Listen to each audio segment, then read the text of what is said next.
Yes, so this week is a very, very busy week, and we have a lot of stories coming out of Trinidad and Tobago. And two of the stories that I want to focus on today is the Prime Minister of Trinidad and Tobago, that she's now talking about deportation after the whole back and forth with her and Delcy Rodriguez. Now she has announced that they will be deporting Venezuelan illegal migrants that live in Trinidad and Tobago. They are going to deport them back to Venezuela.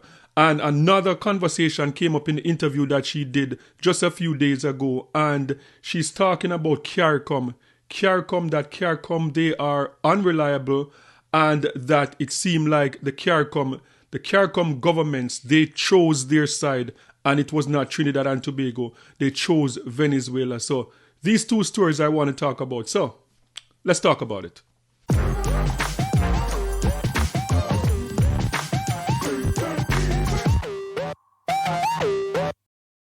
Okay, so the first thing I want to talk about is the Prime Minister of Trinidad and Tobago announcing yesterday that she's going to be deporting Venezuelans that live in Trinidad and Tobago, that there are a lot of illegal Venezuelans that came to Trinidad and Tobago to seek refuge, and now she's going to be deporting them back home. So this report is coming out of Trinidad and Tobago. Tensions are rising in the Caribbean as Trinidad and Tobago moves to deport hundreds of undocumented Venezuelan migrants. The crackdown follows a diplomatic rift with Venezuela as human rights groups warn that thousands fleeing economic collapse could soon be forced back into danger. Trinidad's government has ordered a review of all undocumented migrants and may begin large-scale deportations. Most are Venezuelans who fled economic hardship. The move follows a dispute after an American warship docked in Port of Spain, a visit that angered President Nicolas Maduro. There really is a lot of panic. If they see a police jeep, they run to hide. Hey, but why? Why have this persecution against us, Venezuelans here in this country? What is the need? Rights groups say hundreds could be sent back soon through the port of Cedros. Venezuela has suspended a gas deal and declared Prime Minister Kamla Persad Bisesar persona non grata. She has rejected what she calls Venezuelan blackmail. Lo están deportando por el puerto de Cedro. They are being deported through the port of Cedros. As we've heard on the news, more than 200 people are going to be deported. So that's really painful, at least to me, since I was born in Venezuela and have lived here for 21 years. That's painful. The dispute comes amid U.S. military buildup near Venezuela. Analysts warn that migrants could become collateral in a growing regional power struggle. Kamla Persad Bisesar says the deportations are about national security, but for many Venezuelans in Trinidad, it's a question of survival. Okay, so that is what's happening in Trinidad and Tobago. And I'm not going to sit here and say the Prime Minister should not deport illegal immigrants back to their country, because I believe that once you enter a country illegally, the government have a right to deport you back to your country. So I'm not going to argue that. My thing is that the Prime Minister seemed to be just fanning the flames. And when is somebody going to just sit down and say, you know what, let's get a bunch of diplomats together and let's go to Venezuela and sit down and talk this thing out? Because it's easier to talk right now before a war than after the war. Because when we saw what took place with Ukraine and Russia, just like, 2 years ago, still going on, as a matter of fact, still going on. And we saw the war pause for a few times, and they went and they were trying to deal with things in a diplomatic way. And peace talk break apart. It is easier to have peace talk right now before any type of war than to wait until a war kicks off. Then you're going to have the peace talk.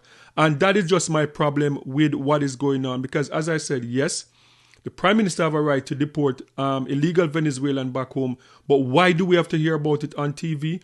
Why is it out there now? And why is this seem like a retaliation to what the Venezuelan government did? And yes, you might say, yes, the Prime Minister have a right to retaliate.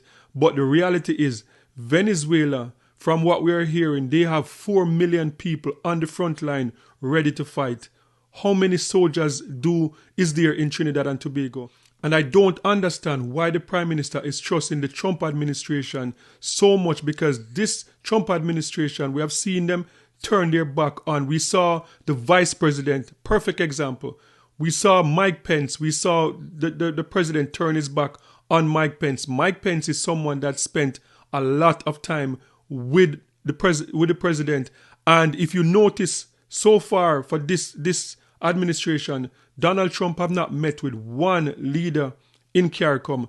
Marco Rubio is the only one that's meeting with any leaders from the Caribbean. So if the Trump administration, if Donald Trump don't see you valuable enough to sit down and talk to you, why are you going all out with Donald Trump? Why not just try and strike a tone and be friends with both?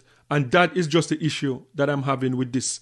What is going on in Trinidad and Tobago now? It's like they're fanning the flame and we're getting closer and closer to a war breaking out in Trinidad. So the next thing that the Prime Minister did that didn't make much sense to me is to go publicly again calling out the CARICOM leaders, saying that the CARICOM leaders pick a side and they pick Venezuela's side just because they voted for the zone of peace. And remember, the Prime Minister, Kamala Persad-Bissessar, 10 years ago, she would have voted for the same zone of peace to keep the Caribbean and Latin America as a zone of peace. She did that 10 years ago, and now she's coming out now, calling out the Caribbean, the other leaders in CARICOM, saying that they pick side just because they voted that they wanted to keep the Caribbean as a zone of peace and to keep foreign military out of the Caribbean. The Prime Minister of Trinidad and Tobago has chosen to gaslight CARICOM after she aligned her country with a United States military buildup many fear could bring destruction and war into the Caribbean Sea. Kamala Persad-Bissessar has accused the Caribbean community of siding with Venezuela over Trinidad and Tobago, publicly branding the regional bloc as an unreliable partner that chose Venezuela over Trinidad. Her comments followed Port of Spain's shocking refusal to support CARICOM's joint declaration that reaffirmed the Caribbean as a zone of peace, leaving Trinidad and Tobago isolated as the only government that broke ranks. The policy shift comes as the United States deploys naval assets to the southern Caribbean Sea, including the USS Gravely, which docked in Trinidad recently as part of Washington's increased military operations targeting Venezuela. While CARICOM strongly advocates de-escalation and diplomacy, Persad-Bissessar insists that T&T must adopt a more militarized stance due to rampant gang violence, guns, human trafficking, and over 600 murders a year. In her words, there is no zone of peace in Trinidad and Tobago. And I think the number one reason why this just don't make any sense, because President Ali of Guyana, the Prime Minister claimed that, look, she is standing up for Guyana, the people of Guyana, and President Ali voted to keep the Caribbean and Latin America as a zone of peace, but the Prime Minister of Trinidad and Tobago, she did not. So, and this just don't make any sense, because according to her, like, she is stepping up and she is supporting her brother, President Ali, in Guyana. So if he voted to keep the Caribbean and Latin America as a zone of peace, why is it that the Prime Minister is the only one that refused to vote on that? And why is it that she's calling out all the other leaders in CARICOM, what the other 19 members and associate members, they do not know what they want because they vote to keep the Caribbean as a zone of peace, and they are picking side with Venezuela because they want peace in the Caribbean, and that just don't make any sense to me. And then, as if that's not bad enough now, to have like a joint military program, joint military training between the Trinidadian soldiers and American soldiers. Like, what a timing. Could there have been a better timing than now? Like, this is just, like, you can't make these things up, because this is just fanning the flames. And even on the international level, when you look at all the international news, nobody is in favor of this. And as I reported over and over again, most Americans do not want America to get into another war. Most Americans don't believe that this is about the war on drugs and human trafficking and all the stuff that Donald Trump is saying. Most Americans think that this is about regime change. But at this time, when everything is going south, then you're going to have a joint military training between Americans and Trinidadian. And this, as I said, this to me just seem like fanning the flames. The US being a superior power to Trinidad and Tobago, we will always look to see how best larger nations can help smaller ones like Trinidad and Tobago. The Gravely is here in furtherance of that request, and we welcome them being here.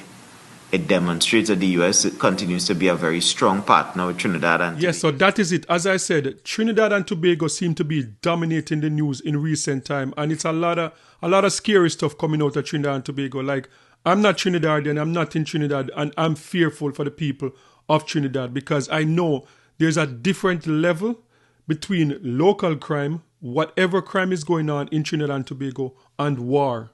When you're talking about war, you're talking about missiles, you're talking about bombs, you're talking about house just like ripped apart. That is a different level from crime. So like, I'm really genuinely worried for the people of Trinidad and Tobago because we have seen every war that America has gotten into in the past 30 years. In my entire lifetime, I should say that it is not a war that they go into that is like a week or 2 weeks. As I said, we have seen them come out of a 20-year war. So just imagine being in a war zone for 20 years. So I don't know, but I think we need some adults in the room. I think people need to sit down and take the diplomatic route and go to Venezuela. I think they need like a coalition, Trinidad and Tobago, going into Venezuela, or the Venezuelans going into Trinidad and Tobago and sit down and talk this thing out before it's too late, because it is not looking good right now.